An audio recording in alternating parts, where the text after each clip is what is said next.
آج میں نے ارادہ کیا کہ بیان شروع کرنے سے پہلے ایک خواب سناؤں آپ لوگوں کو. آپ بھی حیران ہوئیں گے کہ آج تک تو کبھی آپ نے خواب کی بات کی نہیں. ہمارے جو مؤذن صاحب قاری رشید، اللہ ان کی مغفرت فرمائے، ان کے درجات کو بلند فرمائے، 40 سال سے زیادہ اس مسجد کی انہوں نے خدمت کی. تو میں جب اس مسجد میں تقریباً 15-16 سال پہلے آیا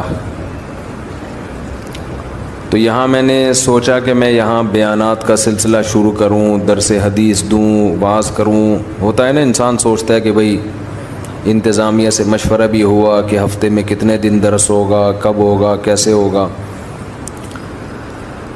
تو یہاں ہمارے قاری صاحب تھے، جو قاری رشید صاحب جن کا انتقال ہو گیا، یہ مؤذن تھے. انہوں نے مجھے کہا کہ آپ کے آنے کے بعد مجھے ایک خواب آیا ہے. جب آپ یہاں آئے ہیں تو مجھے ایک خواب آیا. میں نے کہا جی کیا خواب آیا؟ اول تو مجھے کوئی کہہ دینا مجھے خواب آیا ہے تو میں کہتا ہوں ابھی ٹائم نہیں ہے ہمارے پاس، ٹھیک ہے نا، پتہ نہیں کیا سنا رہا ہوگا بیٹھ کے. لیکن بس میرا بھی موڈ اچھا ہوگا تو میں نے کہہ دیا ہاں جی بتائیں. کہنے لگے میں نے خواب میں دیکھا کہ میں اور آپ، یعنی وہ اور میں، کہیں جنگل میں جا رہے ہیں، کہیں سفر پہ.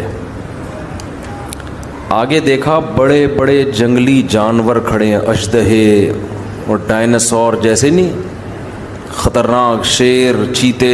انہوں نے ہمارا راستہ روکا ہوا ہے، ہمیں آگے جانے نہیں دے رہے. کہہ رہے ہیں میں اور آپ کھڑے ہو گئے کہ اب کیا کریں، تو راستہ ہی بند ہے، اتنے بڑے بڑے اژدہے منہ پھاڑ کے کھڑے ہوئے. تو کہتے ہیں آپ کے ہاتھ میں قرآن تھا، تو کہیں غیب سے آواز آئی یا کہیں پتہ نہیں کوئی الہام ہوا، کیا ہوا کہ بھئی ان کو قرآن سناؤ، ان کو قرآن کا درس دو. تو کہنے لگے آپ نے قرآن اٹھا کے درس دینا شروع کیا اور وہ سارے جانور آہستہ آہستہ اپنی جگہ سے ہٹتے چلے گئے. تو میں نے ان سے کہا اس خواب کی تعبیر بہت واضح ہے. دین کی دعوت ایک حق کا راستہ ہے نا، اس میں جو رکاوٹ ڈالنے والے جتنے فتنے ہیں، فرقہ پرستوں کے فتنے ہو گئے، ملحدین کے فتنے ہو گئے، بہت سارے فتنوں کی قسمیں ہیں نا. جیسے جنگلی درندوں کی قسمیں بہت زیادہ ہیں جو آپ کو سیدھے راستے پہ چلنے نہیں دے، جو جنگل میں چلنے نہیں دیتے آپ کو. تو ایسے ہی فتنہ پرستوں کی قسمیں بھی بہت زیادہ ہیں. کچھ فرقواریت کی آگ میں جھلسائیں گے آپ کو، کچھ اسلام سے بدگمان کریں گے، کچھ اسلاف سے بدگمان کریں گے. تو اس خواب میں نے کہا اشارہ ہے کہ سب کا ایک ہی حل ہے کہ ان کو کس پہ لگا دو، قرآن پہ. تو اس سے آہستہ آہستہ یہ سارے خود بخود ختم ہونا شروع ہو جائیں گے. تو اس لیے میں نے درس قرآن کو کوشش کی ہے زیادہ فوکس کروں میں. پھر قرآن میں بھی آج کل مسئلہ یہ ہے کہ جو قرآن، جس کے دماغ میں کچھ ہوتا ہے نا، وہ اس کے حساب سے قرآن سناتا ہے. میں اپنی مثال دے دوں، اگر میں نے دماغ میں 4 شادیاں مسلط کی ہوئی ہیں تو میں ہر آیت سے 4 شادیاں کشیدتا رہوں گا. ٹھیک ہے نا، یہ ہوتا ہے بعض خطیبوں کے ساتھ، ہر چیز ادھر ہی اٹھا کے فٹ کریں گے. میں نہیں کرتا ایسا، لیکن ہو سکتا ہے یہ نفسیات بن جاتی ہے انسان کی. بعض لوگ جو جہاد کے قائل ہیں، ہونا چاہیے انسان کو، وہ ہر آیت سے جہاد، جس کا جہاد سے کوئی تعلق بھی نہیں ہے اس سے بھی کیا نکالا جا رہا ہے، وہ پورے قرآن میں الحمد سے لے کے والناس تک ان کا قرآن گھومتا ہے جہاد کے گرد. یہ بھی غلو ہے بھائی، جتنا جو چیز ہے اس کو اتنا بیان کیا جائے، جس کو جتنا رکھا گیا ہے نا. کوئی اس کو پورا تبلیغ پر، کوئی پورا سیاست پر، کوئی خلافت پر. اب تو سیاسی جماعتیں ایک دوسرے پہ فتویٰ لگانے میں بھی قرآن کا سہارا. آپ کا آدمی جب وہ غلطی کرے اس پہ قرآن کی آیتیں فٹ نہیں کرتے، جیسے ہی مخالف پارٹی نے وہ غلطی کی قرآن پڑھ کے سنانا. فرقہ پرست بھی یہ کام کرتے ہیں. آپ کی مخالف رائے پہ کوئی عالم چلا گیا تو فوراً یہودیوں کے علماء والی جو آیتیں ہیں وہ اپنے مخالفین علماء پہ فٹ کرنا شروع کر دیں کہ یہود و نصارہ کے مولوی یہی کرتے تھے، آج یہ مولوی بھی. تو ہر آدمی کوشش کرتا ہے اپنی جو ایک جس کو کہتے ہیں نا فرسٹریشن، جو ایک ٹھڑک ہوتی ہے، وہ ٹھڑک کس طریقے سے پوری کر رہا ہوتا ہے. لیبل کس کا لگ رہا ہوتا ہے؟ قرآن کا. تو میں نے یہ ارادہ کیا تھا. اچھا، ڈاکٹر اسرار احمد رحمہ اللہ تعالیٰ کی ایک اچھی بات یہ لگی کہ ان کے درس میں یہ عنصر کم نظر آیا.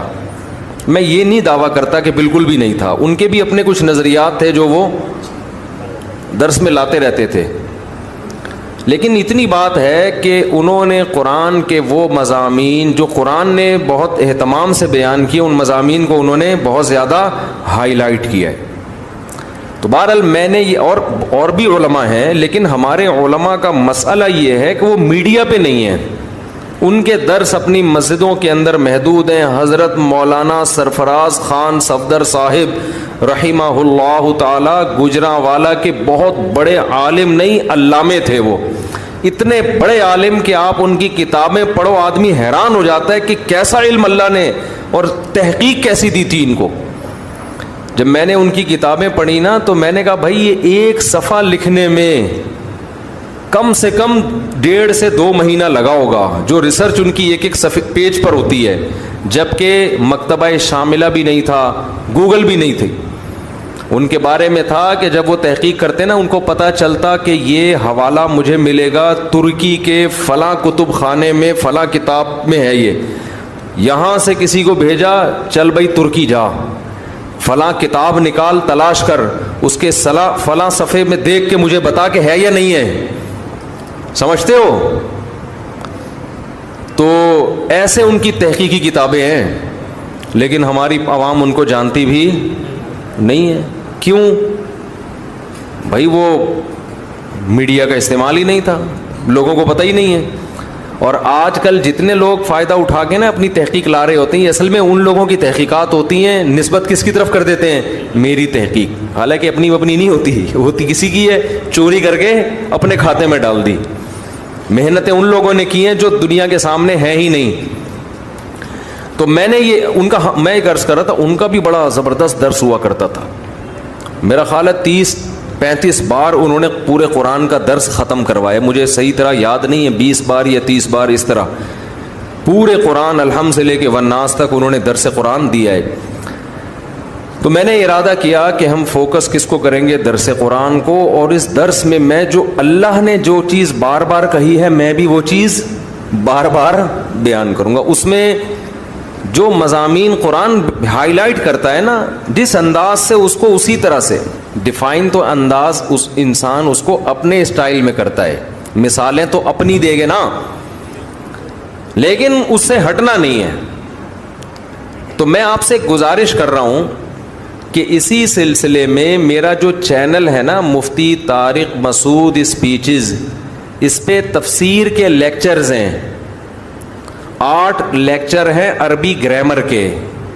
اتنی عربی اس میں سکھائی گئی ہے کہ آپ کو قرآن کی زبان میں سمجھ میں آنا شروع ہو جائے.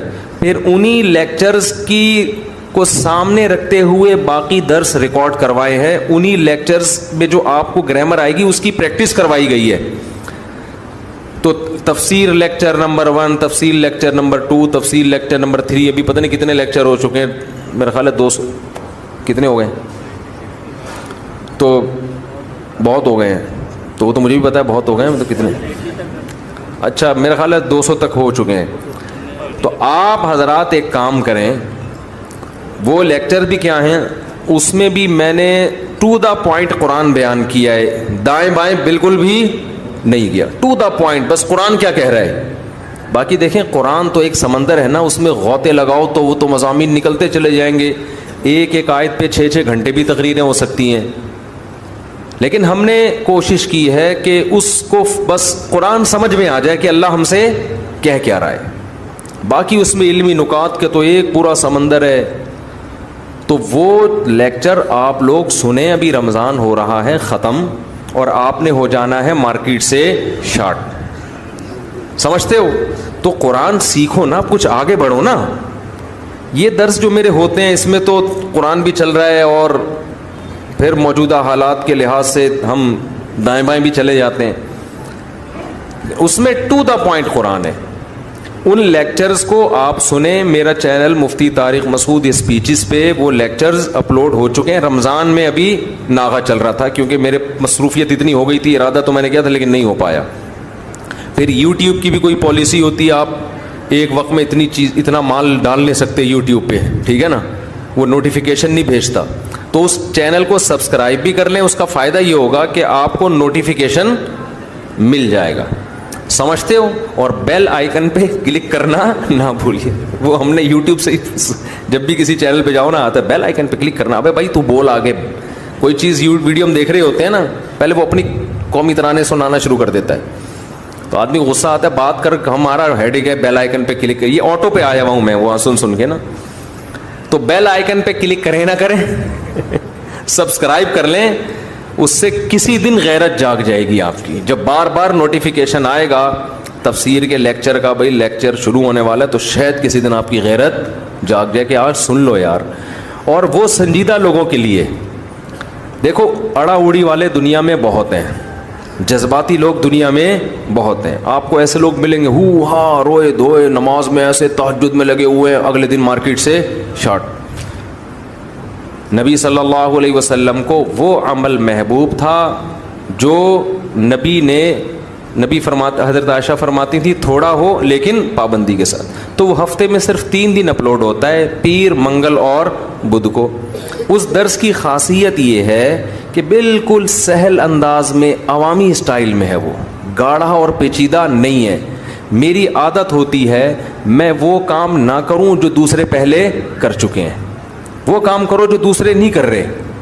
ہمارے ہاں یہ بھی ہوتا ہے نا, ایک آدمی ایک کام کر رہا ہے, آپ نے ٹانگ اڑا کے, جب ایک محلے میں مسجد بنی ہوئی ہے اسی کے ساتھ آپ دوسری مسجد کیوں بنا رہے ہو بھائی؟ یہ غلط ہوتا ہے نا. وہاں بناؤ جہاں نہیں ہے مسجد. تو میری عادت یہ ہوتی ہے کہ جو کام پہلے آلریڈی ہو چکا ہے میں وہ نہ کروں. تو جب میں نے یہ تفسیر کے لیکچر ریکارڈ کرنے کا ارادہ کیا, مجھے پتا تھا اس میں بہت ٹائم لگے گا, لیکن ہم نے کہا اب تک یوٹیوب پہ اس طرز کے تفسیر قرآن کے لیکچر موجود نہیں ہیں. اگر کوئی پورا قرآن سن کے سمجھنا چاہتا ہے اور تھوڑا چاہتا ہے کہ مجھے عربی بھی آ جائے, تو میری تحقیق سے پتہ چلا ہے کہ ایسے لیکچرز ابھی تک موجود نہیں ہیں. ڈاکٹر اسرار احمد کے ہیں لیکن وہ اس طرز کے نہیں ہیں, وہ الگ انداز کے, اس کی اپنی افادیت ہے. تو الحمد سے لے کے والناس تک کوئی اگر قرآن سمجھنا چاہے گا, میں انشاءاللہ امید سے کہتا ہوں کہ اگر وہ اس طرز پہ سنے گا نا تو آہستہ آہستہ عربی سے اس کو اتنی مہارت ہو جائے گی کہ خود بخود آگے قرآن سمجھ میں آنا شروع ہو جائے گا. تو وہ لیکچر سنا کریں, تمیز سے 40 منٹ کا ہوتا ہے. روزانہ ایک ٹائم متعین کر لیں یار, ہینڈ فری لگا کے ہم نے بیٹھ جانا ہے, اور کوشش کریں قرآن سامنے رکھ کے پڑھیں. سمجھتے ہو؟ ایک پین بھی رکھ لیں, اس پہ چھوٹے چھوٹے نوٹس بھی لکھتے رہیں. اور قرآن 15 لائنوں والا ہو یا 17 لائنوں والی, جو قرآن ہو وہ پھر ہمیشہ وہی رہے. یہ بھی ایک اصول یاد رکھ لیں, زندگی بھر قرآن کی تلاوت کا معمول بنائیں ایک جیسا قرآن. اس کا بڑے فائدے ہیں, کیا ہیں یہ بات لمبی ہو جائے گی. یعنی آپ اپنے لیے گھر میں جس قرآن پہ تلاوت کریں نا, قرآن آتے ہیں زیادہ تر 15 لائنوں والے یا 16 لائنوں والے. 17 کا تو میں نے ویسے ہی کہہ دیا, 16 والے. اب ایسا نہ کوئی 17 والا تلاش کر رہا ہوں. تو میں نے چونکہ 15 لائنوں والوں سے حفظ کیا ہے, میں جہاں بھی دنیا میں جاتا ہوں 15 لائنوں والا قرآن تلاش کرتا ہوں. اس سے کیا ہوتا ہے, لاشعور میں آپ کے یہ بیٹھ جاتا ہے یہ والی آیت یہاں ہے, ٹھیک ہے نا. اس کا یہ مفہوم ہے. اگر آپ روزانہ مصحف بدلتے رہیں گے تو آپ کنفیوز رہیں گے, تو یاد کرنے میں بھی آسانی ہوتی ہے. تو ایک قرآن لے لیں 15 والا یا 16 والا. 15 والا لے لیں اس لیے کہ میں نے 15 سے یاد کی ہے, ٹھیک ہے نا. اور آج کل زیادہ وہی چل رہا ہے. اس میں تراویح کا حساب رکھنا بڑا آسان ہوتا ہے 15 لائنز والے قرآن میں. تو وہ آپ نے لے کے سامنے رکھ لیا. تھوڑا سا ہمت کر لو, کچھ انسان کے بچے بن جاؤ. پہلے تو اپنی کھوپڑی شریف میں یہ کانسیپٹ کلیئر کر لو, عورتیں بھی مرد بھی, کہ ہم غلام کس کے ہیں. اور خواتین سے میں ہاتھ جوڑ کے ایک بات کہتا ہوں, زور سے میں نہیں کہہ نہیں سکتا, یہ جو میاں ٹائپ کی چیزیں اللہ نے آپ کو دی ہیں نا, میاں ٹائپ کی, آج ہمارا جو لبرل سوسائٹی ہے نا, وہ عورت کو مرد سے آزاد کرنے میں لگا ہوا ہے. وہ کہتی یہ کیوں, میاں کے حقوق کیوں ہیں؟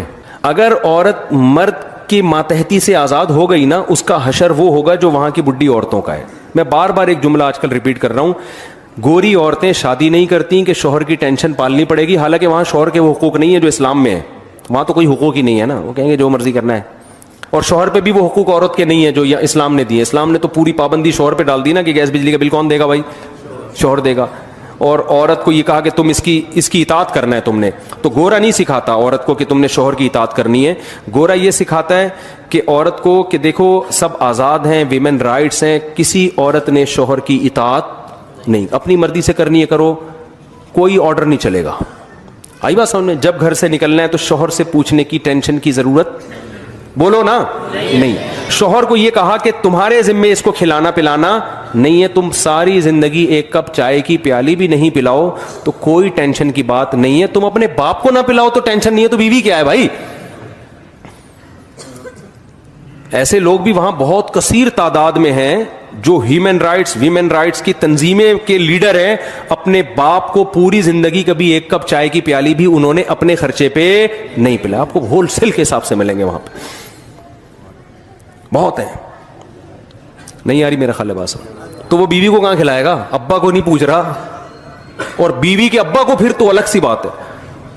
ہم چونکہ اسلام کو فالو کرتے ہیں, اسلام نے کیا بتایا کہ عورت کس کی اطاعت کرے گی؟ خواتین خاص طور پہ سن لیں معذرت کے ساتھ, شوہر کی اطاعت عورت پر, آپ لوگ کے حقوق کی بات کر رہا ہوں, منہ سے بول لیں, اور خواتین سے معذرت کے ساتھ اللہ کو اگر ماننا ہے, دیکھو اللہ کو نہیں ماننا تو پھر تو جو مرضی کریں, یہ مکھنچو اللہ نے آپ کے متھے لگا دیا ہے, اس کو نچوڑ لیں آپ جتنا نچوڑ سکتی ہیں, مانیں اس کی ایک بھی نہیں.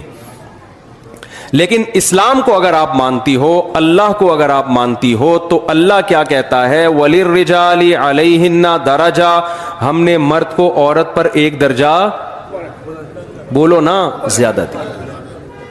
گھر میں سربراہ کس کو اللہ نے بنایا؟ یہ وہ چیزیں جو ہماری سوسائٹی سے نکلتی جا رہی ہیں.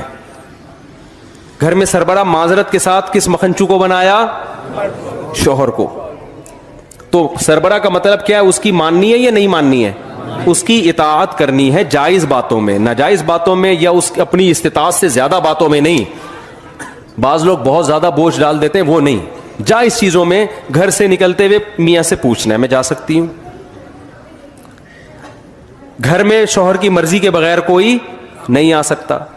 شوہر اگر پسند نہیں کرتا کہ آپ فلاں سے بات کیا کرو, تو پھر عورت پر لازم ہے کہ وہ فلاں سے بات, بولو نا, نہیں کرے. ہاں صلہ رحمی, قطع رحمی نہیں, ماں سے بات پر پابندی لگائے, یہ رائٹ اللہ نے میاں کو نہیں دیا. بہن سے بات پر پابندی لگا دیں, اگر اتنی کہ بار بار نہ کرو.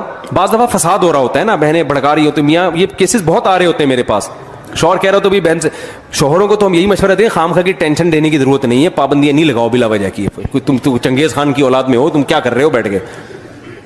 شکر کرو بہن سے باتیں کر رہی ہے تو. لیکن لا کی بات کر رہا ہوں, قانون کی بات کر رہا ہوں. جو جائز پابندیاں جس کا شوہر سمجھ رہا ہے کہ میرے گھر میں نقصان ہو رہا ہے, تو شوہر بیوی کو ماتحت کر سکتا ہے, پابندی, بولو نا, لگا سکتا. اب اگر جو عورت اللہ اس کے رسول کو مانے گی, وہ مانے گی میرا خدا اللہ ہے, تو وہ اپنے شوہر کی اطاعت کرے گی, شوہر کے لیے نہیں, کس کو خوش کرنے کے لیے؟ اللہ کو. کیونکہ نبی نے فرمایا وہ عورت جنت میں نہیں جا سکتی جس کا شوہر اس سے ناراض ہو. کسی معقول بات پہ, نامعقول کی بات نہیں کر رہے ہم. بعض میاں آڑے ترشے ہوتے ہیں, وہ فضول قسم کے.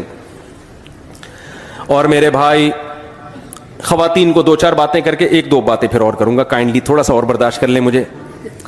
بچوں کے بارے میں ماں رائے دے گی اپنے میاں کو, یہاں پڑھانا ہے, یہاں نہیں پڑھانا, یہ بنانا ہے, وہ بننا ہے, فلاں جگہ شادی کرنی نہیں کرنی, رائے ضرور دے گی, اس کو پورا پورا حق ہے. اور شوہر کو چاہیے اپنی بیوی کے جذبات کا اس معاملے میں خیال کرے, لیکن آخری فیصلہ کس کا ہوگا؟ شوہر. وہ جو ڈن کر دے گا تو پھر عورت کو اس کی مخالفت کی اجازت نہیں ہے. اگر وہ کرے گی تو شریعت کی اصطلاح میں ناشزہ کہلائے گی, ناشزہ. نشوز کہتے ہیں شوہر کی نافرمانی. آئی بات سمجھ میں کہ نہیں آئی ہے؟ اچھا, تیسری بات, اولاد روک نہیں سکتے دونوں ایک دوسرے کی مرضی کے بغیر. شوہر کو اولاد چاہیے, بیوی یہ نہیں کہہ سکتی کہ مجھے نہیں چاہیے. بیوی کو اولاد چاہیے تو شوہر یہ نہیں کہہ سکتا کہ مجھے نہیں چاہیے. اسلامی قانون یہی ہے, چاہے تیسرا ہو, چوتھا ہو, پانچواں ہو, آٹھواں ہو, چھٹا ہو, دسواں ہو, نسل دونوں کی پرمیشن کے بغیر کوئی بھی, بولو نا, اتنی انٹرفیئرنس ہو رہی ہے نا ہر معاملے میں. بیوی کے بجائے اماں کی چل رہی ہے گھروں میں, بیوی کی اماں کی. سمجھ میں آ رہی ہے بات؟ بچے کون سے اسکولوں میں پڑھیں گے؟ اکثر میں ایک واقعہ بتاتا ہوں, شوہر کی آمدن سے زیادہ اس پہ بوجھ ڈالا گیا جاتا ہے اسکولوں کا. ہمارے ایک دوست تھے, وہ ان کی وائف نے کہا کہ بچے ہمارے فلاں انگلش اسکول میں پڑھیں گے, اس کی فیس ٹھیک ٹھاک تھی نا. وہ کہہ رہا ہے یار میں نہیں اتنی افورڈ کر سکتا, اور کر بھی سکتا ہوں تو میں باقی چیزوں میں بہت پیچھے رہ جاؤں گا. تو دونوں کا کیس میرے سامنے آیا. میں نے کہا کہ دیکھو شوہر کی اطاعت آپ پر کیا ہے, واجب ہے. آپ کی سمجھ میں بات آئے نہ آئے, آخری فیصلہ کس کا ہوگا؟ میاں کا. ہم اس کو کہیں گے یار اچھے اسکول میں پڑھاؤ, وہ کہہ رہے نہیں پڑھا سکتا میں, میری تنخواہ اتنی, اگرچہ افورڈ کر سکتا ہوں لیکن باقی چیزوں میں پھر پان گٹکے کا تو رہوں گا ہی نا. بالکل, کوئی تھوڑا سا تو پان گٹکے کا بھی خرچہ نکال کے رکھنا ہے نا, تھوڑا سا بچانا بھی ہے. اور بھی غم ہے زمانے میں یار, درمیانے درجے کے اسکول میں پڑھا لو, اللہ تو اسی میں بنا دے گا. میں نے اس کی خاتون کو کہا, میں نے کہا دیکھیں یہ اب آخری رائے کس کی چلے گی؟ شوہر کی. اللہ نے سربراہ کس کو بنایا ہے؟ شوہر کو. اب آپ مانیں اس کی بات. اس نہیں جی, پڈا ہی نہیں ختم ہو کے دے رہا. پھر میاں کا فون آیا کہ بیگم کہہ رہی ہے میرے بھی تو بچے ہیں, جتنے تمہارے ہیں اتنے ہی کس کے ہیں, میرے بھی ہیں. پھر ساس کا فون آیا, ساس کا فون آیا, وہ انٹرفیئر کر رہی ہیں, سسر صاحب انٹرفیئر کر رہے ہیں کہ بچے بڑے اسکول میں پڑھیں گے, ہماری بھی تو اولاد ہے. جب انہوں نے مجھے کہا نا کہ میری ساس اور سسر نے کہا ہماری بھی اولاد ہے, میں نے کہا مسئلہ حل ہو گیا. مسئلہ کیا ہو گیا؟ بہترین. اب تو کوئی مزے اڑاؤ. کہہ رہے کیوں بھائی, میرے پاس تو اس کا جواب ہی نہیں ہے. وہ کہہ رہے ہیں ہماری بھی تو اولاد ہے. میں نے کہا بہترین ہو گیا. ان سے کہیں چونکہ آدھی آپ کی ہے, آدھی میری ہے, آدھی فیس آپ دیں گے, آدھی فیس میں دوں گا. میں نے کہا یہ تو زبردست بات ہے یار, واقعی ان کی بھی تو اولاد ہے. ویسے ان کی اولاد ہے, پیسے خرچ کرنے میں ان کی اولاد. فری پھوکٹ کے مشورے تو دیتے رہو نا. سوئٹزرلینڈ کا مشورہ دے دیا تھا نا غریب آدمی کو اس کی بیوی نے کہ میں سوچ رہی ہوں سوئٹزرلینڈ چلتے. اس نے کہا کوئی خرچہ نہیں ہے, سوچنے پہ کوئی خرچہ نہیں ہوتا. تو اس سے گھروں میں بڑے فسادات ہو رہے ہیں. ہماری عورتوں کو پتہ ہی نہیں ہوتا کہ بھائی, نہ بچوں کو پتہ ہوتا ہے کہ کس کی ماننی ہے. بچوں کو بھی اسلام نے پابند کیا ہے کہ جب باپ اور ماں کی رائے میں اختلاف ہوگا آرڈر میں, تو سربراہ کون ہے؟ باپ ہے. ماں کا حق اخلاق میں 3 گنا زیادہ ہے, لیکن اطاعت کس کی جائے گی؟ ابا کی. یہ ہماری خواتین کو ماننا پڑے گا. نہیں مانے تو ٹھیک ہے, جیسے زندگی گزار رہی ہیں گزارتی رہے. میں تو پیغام دے کے چلا جاؤں گا, پکڑنے والا کون ہے آخرت میں؟ وہ اللہ جانے, آپ جانے, ہمیں کیا اسے. اور مرد کو اللہ نے بھی چند باتوں کا پابند کیا ہے.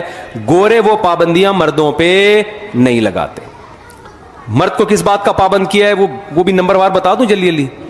پہلی پابندی اللہ میاں نے یہ لگائی ہے, گورے یہ پابندی نہیں لگاتے. گورے کہتے ہیں نہیں بھائی پرسنل لائف ہے, جو مرضی کرو.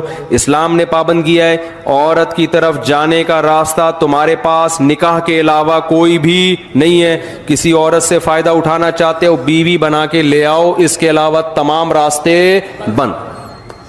اچھا بھائی آپ نے کہا چلو بھی بنا کے لے آیا, اللہ میاں نے کہا ہے بھائی موڈ تو نہیں تھا آپ کا بالکل بھی. دوسرا اللہ نے پابندی لگائی, اب یہ جب تم لے آئے ہو تم اس کو ٹینشن سمجھو یا عذاب سمجھو یا نعمت سمجھو, وہ تمہارا ہیڈیک ہے. کوئی پابندی گورنمنٹ کی طرف سے بھی نہیں ہے, اللہ کی طرف سے بھی نہیں, لیکن کچھ ذمہ داریاں تمہارے اوپر ہیں. ساری زندگی اس کا خرچہ, اس کی رہائش کا خرچہ, گیس بجلی کا خرچہ, پانی کا خرچہ, اس کے بچوں کا خرچہ, اس کے بچوں کی تعلیم کا خرچہ, اس کے بچوں کی بیماریوں کا خرچہ, یہ ساری زندگی کس پر ہے؟ گورا یہ حقوق عورت کو بولو نا نہیں دیتا, یہ والے رائٹ عورت کو نہیں دیتا. کہتے ہیں ایکچولی اپنی اپنی زندگی, ایکچولی وہ چائے خود بنا کے پی لے, وہ چائے خود بنا کے پی لے, وہ ایکچولی کر کے بیڑائی غرق کر دیا. وہاں شادیاں ہوتی نہیں, ہوتی ہیں تو آدمی کہتے ہیں اس تکلف کی ضرورت کیا تھی تم لوگوں کو.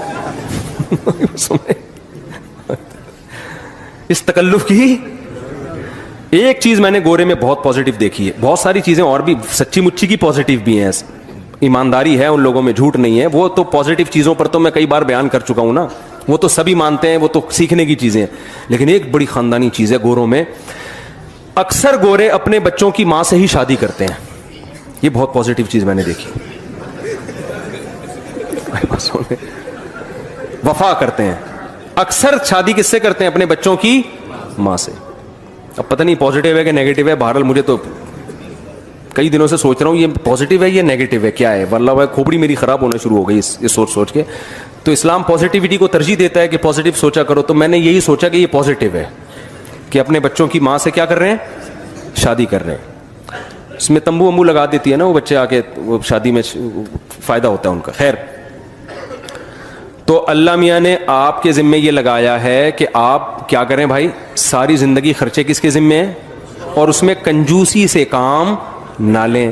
جو خود کھائیں اس کو وہی کھلائیں, جو خود پہنے اس کو. چائے تو بہت دور کی بات ہے, انگریز کہہ رہے چائے بھی نہیں پلانی. اللہ میاں کہتے ہیں چائے تو تیرا باپ بھی پلائے گا, چائے کے علاوہ بہت ساری چیزیں ہیں. صرف اتنا اسلام نے نہیں کر دیا کہ عورت کو میاں کا پابند بنا دیا ہے, میاں کو جو جکڑا ہے وہ زیادہ جکڑا ہے. سمجھ میں آ رہی ہے بات؟ اس کو زیادہ مشکل میں ڈالا ہے. دوسری بات, جو خود کھانا ہے وہ اس کو کھلانا ہے, جو خود پہننا ہے وہ اس کو, یعنی جس اسٹینڈرڈ کا. اور پھر حسن اخلاق سکھائے اسلام. اس کے ساتھ لونڈیوں اور باندیوں جیسا سلوک مت کرو, لائف پارٹنر جیسا سلوک کرو, تمیز سے بات کرو. ایسے نہیں جیسے نوکروں سے بات کی جاتی ہے. دوستوں کے ساتھ گٹر کے ڈھکن پہ بیٹھا ہوا ہنس رہا ہے سارا رات, ہا ہا ہو, گھر میں آتا ہے ایسے جیسے ہلاکو خان نے بغداد پہ حملہ کر دیا ہے. یہ نظر آ رہا ہے. یہ سب وہ باتیں جو ہم مشاہدہ کر رہے ہیں. ہمارے ایک استاذ ہیں بڑے زبردست, وہ کہتے ہیں جس عالم کو سوسائٹی کا نہیں پتا نا, لوگوں میں اٹھ رہا بیٹھ رہا نہیں ہے, وہ گائیڈ نہیں کر سکتا لوگوں کو. تو یہ چیزیں ہم دیکھ رہے ہیں سوسائٹی میں. ادھر بیٹھے ہوں گے گٹر کے ڈھکن پہ نا, کراچی میں تو بہت نظر آ رہا, یہ گھر جائے گا تو ایسے جیسے پتہ نہیں جانتا ہی نہیں ہے, جائے گا اپنے کمرے میں جا کے سو جائے گا. عورت کو عزت چاہیے بھائی شوہر سے. وہ چاہتی ہے جیسے مجھے میرے باپ کے گھر میں عزت ملی ہے, وہ عزت کہاں ملے. اور یاد رکھو, باپ کے گھر میں جتنی عزت ملی ہے شوہر کے گھر میں اس سے زیادہ ملنی چاہیے. رخصتی کا کانسیپٹ ہی اسلام میں یہ ہے کہ اب اس کی نیچرل لائف شروع ہوئی ہے. اب آپ بتاؤ, پہلے زیادہ عزت مل رہی تھی, اب پٹ رہی ہے, وہاں جا کے گالیاں تانے سننے کو مل رہے ہیں, تو اس کا مطلب یہ تو غلط ہو گیا نا. پھر شادی تو خوشی کے لیے کی تھی, خوشی کے بجائے یہ کیا ہو رہا ہے, غم. اب آپ مجھے بتاؤ, آج کل شادیوں کے بعد مسائل کم ہوتے ہیں یا بڑھ جاتے ہیں؟ بڑھ رہے ہیں. بڑھنے کا مطلب یہ کہ یہ اس نہج پہ ہو نہیں رہی جس طرح اسلام نے کہا ہے. جوائنٹ فیملیوں میں تو, گاؤں دیہاتوں میں تو بہت ہی اوٹ پٹانگ حرکتیں ہو رہی ہیں. دیور بھی اس پہ مسلط ہوا ہے, وہ الگ آرڈر چلا رہا ہے, وہ الگ بدتمیزی سے بات کر رہا ہے. کوئی نو عمر کنواری لڑکیاں کی شادی ہو گئی چلی جائے نا, ایسے جیسے وہ پتہ نہیں کوئی ماسی رکھ لی ہے گھر میں آپ نے. صرف ایک حدیث میں اکثر جگہ لوگوں کو سناتا ہوں کیونکہ یہ حدیث موٹیویشن کے لیے کافی ہے. ہمارے نبی صلی اللہ علیہ وسلم برتن میں پانی اس جگہ منہ لگا کے پیتے تھے جہاں حضرت عائشہ نے جس جگہ منہ لگا کے پانی پیا تھا. کوئی باندیوں کے ساتھ, لونڈیوں کے ساتھ, غلاموں کے کوئی یہ رسپیکٹ دیتا ہے کوئی؟ تو یار دینداروں میں بھی یہ کیا چل رہی ہے, ابے تبے سے بات, تمیز نہیں ہے, کتوں کی طرح بھونک رہی ہے. یہ الفاظ معذرت مجھے نہیں اچھا لگ رہا ہے یہ لفظ بولنا, لیکن سسٹم یہی چل رہا ہے مارکیٹ میں. وہ جو سانسیں اس وقت بیان نہیں سن رہی ان کی بات میں کر رہا ہوں, جو سن رہی ہیں وہ نہیں, وہ تو بہت نیک ہیں الحمدللہ. ان کے علاوہ بعض سانسیں جب بچی گھر سے رخصت ہو کر آئے گی, اس کو بیچاری کو روٹی پکانی نہیں آتی, یہ نہیں آتی, وہ وغیرہ وغیرہ, فوراً اسٹائل کیا ہوتا ہے, یار ہاتھ پکڑ کے اس کو محبت سے سمجھا دو, بتا دو, عزت دو, یار تمہارے گھر کا فرد ہے, رسپیکٹ دو. نہیں آتی تو کیا یہ کوئی اتنا بڑا مسئلہ ہے یار؟ فوراً اسٹائل کیا ہوگا, تمہاری ماں نے تمہیں روٹی پکانا نہیں سکھائی. یہ ڈپریشن ہونا شروع ہو جاتی ہے. لیکن آج کل کی لڑکیاں بھی پوری حساب کتاب سے پینٹ کا جواب پتھر سے, وہ فوراً توے سے روٹی اٹھا کے بولو نہیں سکھائی, جو بتاؤ کیا, جاؤ نہیں سکھائی. پہلے وہ بیچاری ٹھٹر